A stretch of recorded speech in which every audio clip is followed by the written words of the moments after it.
Hey guys, Sarge here. I have a new pistol that I'm going to be testing and evaluating through some of the courses that I run and some of the courses that I am going to take.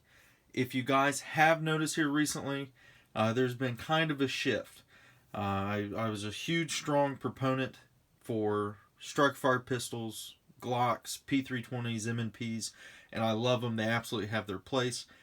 But I am all about self-improvement, and a weak part of, I would say, in my shooting would definitely be double action, single action guns.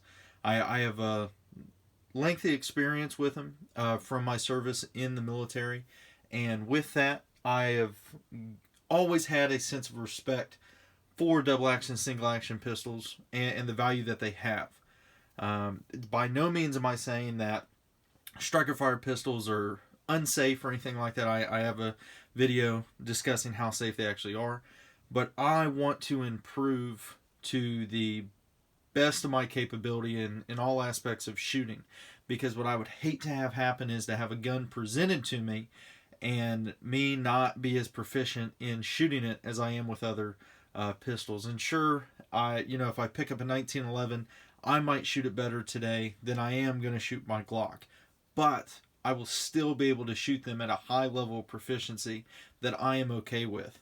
So what I think everyone should do is find that set level proficiency that you identify as this is my personal gold standard of shooting.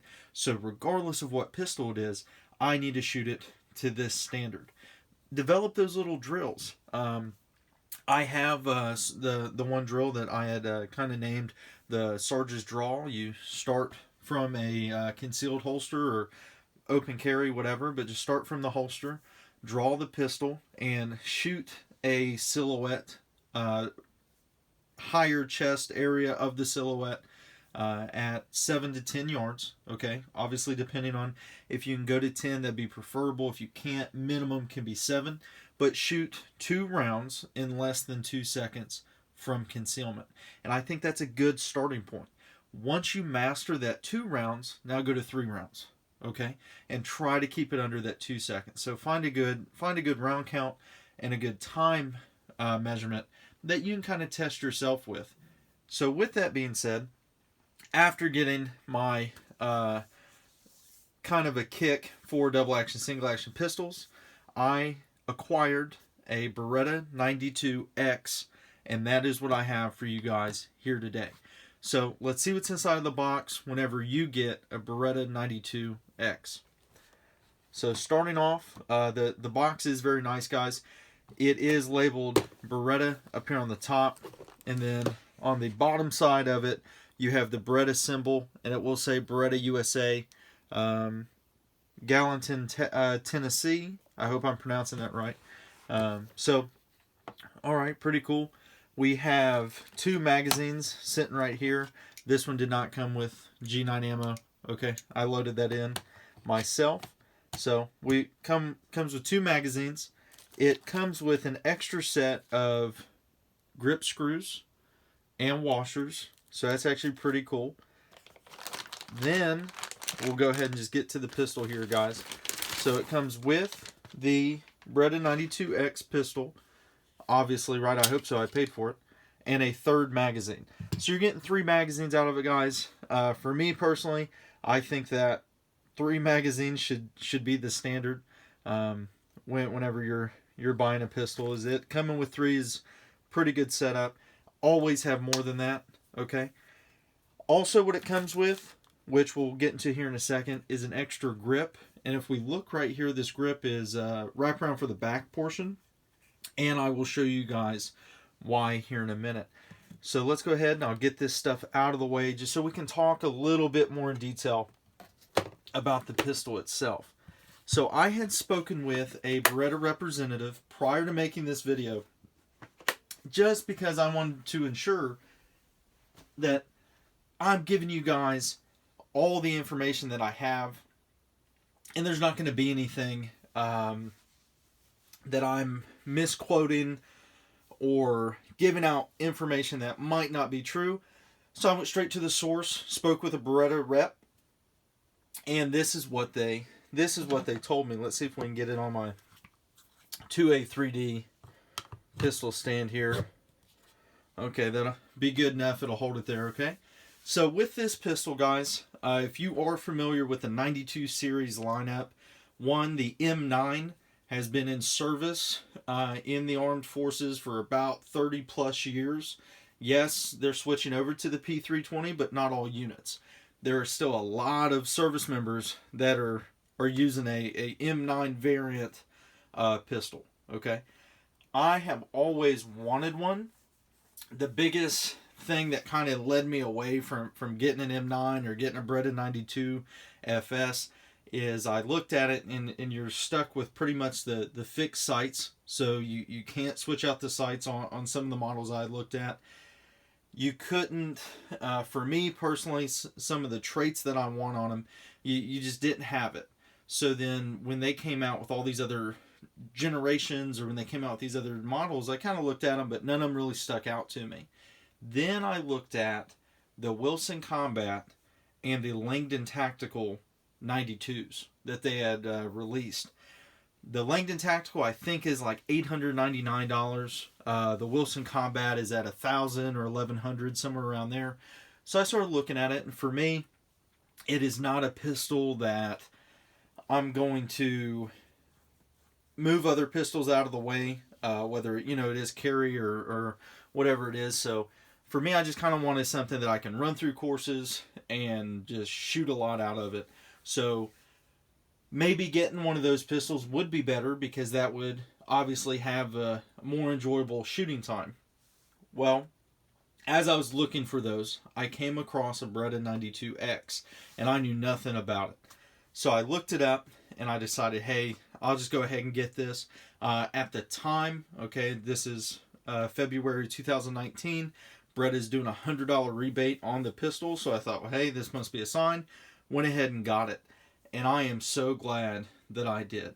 This pistol has everything on it that I would want on a double action, single action pistol, and it has a lot of the improvements that I wanted to make to the Beretta 92FS or the M9, whichever one I would have went with. And we're going to talk about some of those improvements, guys.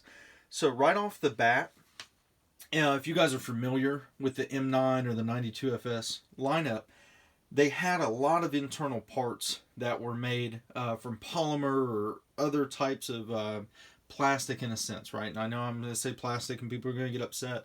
There's a difference. Okay, so the polymer parts in this 92X, you are getting a steel guide rod, you are getting a steel trigger, you are getting steel safety controls, okay? From what the Beretta rep told me, all the gun parts are steel. Top notch there, right? When I was looking at the Wilson Combat, 92, a trait that I kind of liked on it is their guide rods were fluted. Very similar to what's on this. So for me, it had traits to it of the Wilson Combat and the Langdon Tactical ones. So this looks pretty nice. Also with this pistol, okay, what we are going to be looking at too is what makes it kind of different. Well, it took the frame and slide of their Vertex series. So with the Vertex, and a lot of people will know if you've ever shot an M9, it is not made for everybody's hand size. Okay, so there are a lot of people who had smaller hands, and when they would grip the pistol, there wouldn't be a lot of space, especially if they had smaller hands, smaller fingers, to get on that double action trigger and properly press it, right? And they would be kind of reaching for it. Well, with the Vertex frame, it's shorter. It's shortened all the way around, so that way it's easier for smaller hand individuals or even larger handed individuals to really get on the gun and have enough of that finger to come through the trigger guard to press that the trigger. So that's one of the big things with the Vertex frame that they changed. While we are talking about the frame, I noticed, and I'm normally not a huge fan with extended controls. It is not my thing, but this is a subtle extended magazine release. okay? And it might look like a lot here on camera, but it is not. It does not get in the way of a two-handed grip whatsoever. It is checkered right here. So it is checkered. It doesn't get in the way at all, guys. And I like it. I like it quite a bit. So that is a plus. It also has improved checkering on the front strap and on the back strap. So if you want to roll with this grip on here, with just the two grip panels, very 1911 like, you're going to be all right. If you don't, and if maybe you like the original feel of the M9 or of the Beretta 92FS, they come with this grip, and from what I saw online, this grip is $89, sold separately. But if you get the 92X, this comes with the gun. So right out of the box, if let's say this grip isn't for you, right? I don't have to spend extra money to get the grip that I ultimately might like more.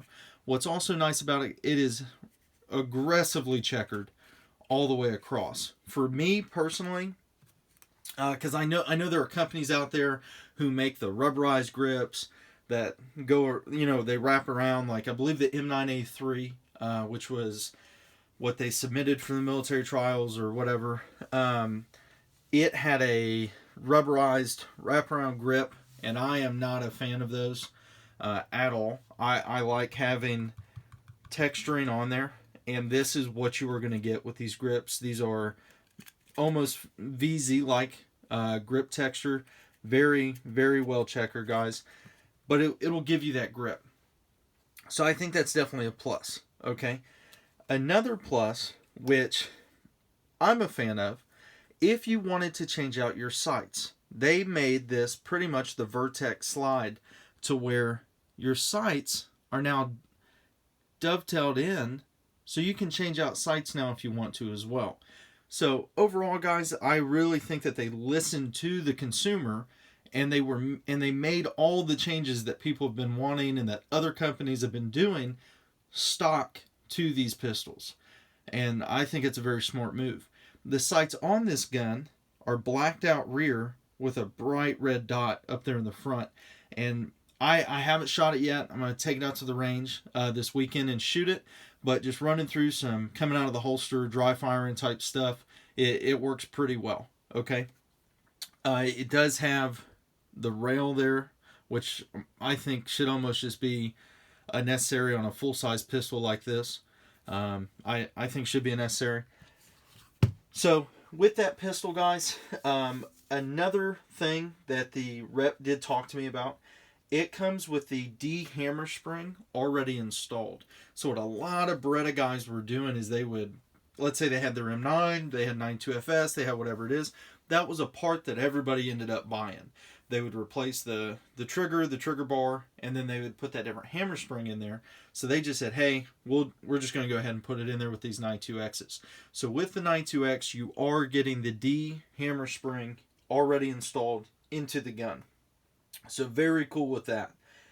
Also, I asked about parts availability, and I said, are they compatible with all the other 92 parts that are out there? He said, the rep that I talked to, the 92 internal parts are 100% compatible with any other 92 series. So being the barrel, the guide rod, the spring, that hammer spring, the hammer, all that stuff. 100% compatible across the board. There's going to be no difference. With the grips, any Vertex grip will fit this gun. Okay, so if you don't like these and maybe you want to go get some aftermarket ones, Vertex grips will fit this gun, no problem at all. So that's just a couple of the things that we had talked about.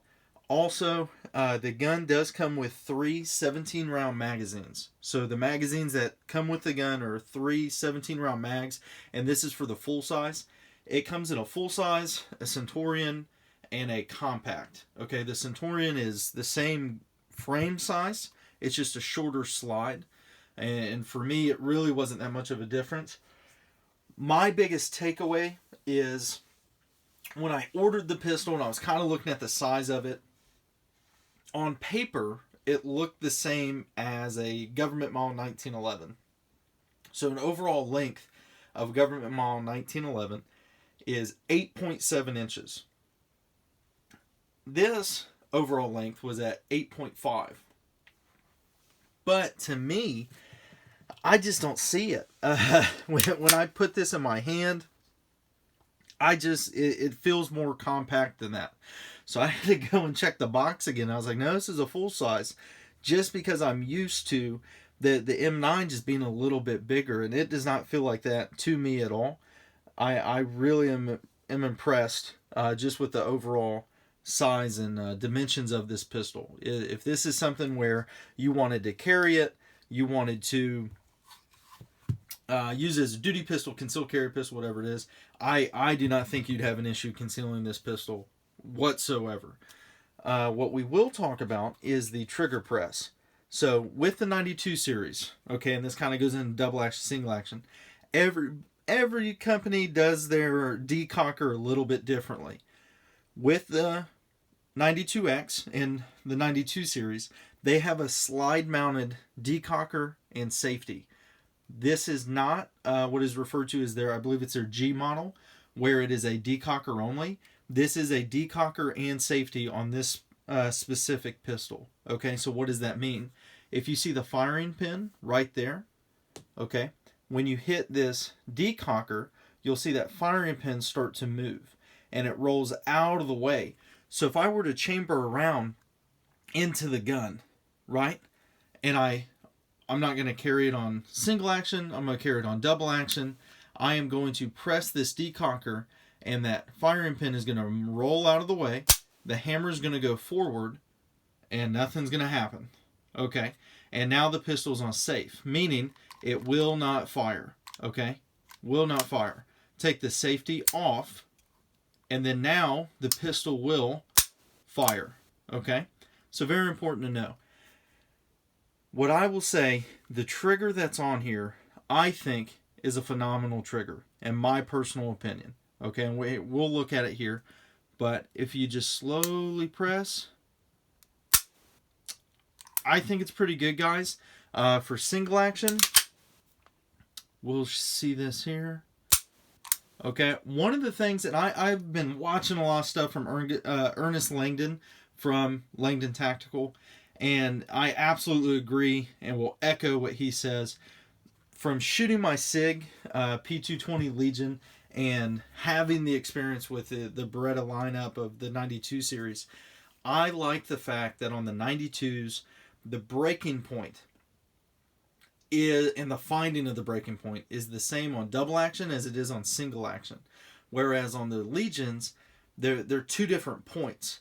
And what I mean by that is, if we look at where this take-up is, and then where the pistol, where it will break, is almost the same as what it is for it being on single action. And when you go to shoot double action, single action, having that same point every single time, it makes quite the difference in my personal opinion. So I definitely like that. So with this pistol, guys, I have some older magazines. And if you guys already have 15 round M9 or 92 FS mags, they will fit, okay? And no problem at all, they'll fit. And we're going to test these to see if they work. If you look right here, that one's March 2010. And let me see, I think I have a 2005. Okay. Yep. So, if you look right there, I believe that's December 2005 from all the reading that I did. This one is a restricted law enforcement government use only. Okay. And here's another July 2010. From all the research I did, that is what I understand those dates to mean. I have personally had these M9 magazines. I tactically acquired them. I have had them since about 2014. And I haven't used them since about 2014. So they have just been sitting around, not being used at all. So I'm going to run them through, see if they work. If they do, cool, right? I'll never bet my life on these. But the gun comes with 3 mags. I'll be purchasing some more, and that's more than likely what I'll be running. Overall, guys, very solid pistol. I think it is a fantastic choice if you are wanting a double action, single action. All the features that this 92X has, I just don't think you can beat it with any of the other 92 series. I like it quite a bit, guys, and the price for this, from what I've seen across the internet and other places, anywhere from about $580 to $700 is the price point you're looking at. So if you did want to, let's say you purchase this, you get it for $600 flat, okay? You want to go send it in for a trigger job from Langdon Tactical or Wilson Combat, you got some money in the reserve to do that with, okay? It hurts me in my bank account to spend $2,000-$3,000 into a pistol and then want to change stuff. So having a pistol already come with all the things I like and the price point is good, that's pretty solid for me. Let me know what you guys think about this video. I will be taking it out to the range, and I'll be doing some range footage with it. So let me know what you guys want to see from this pistol out on the range.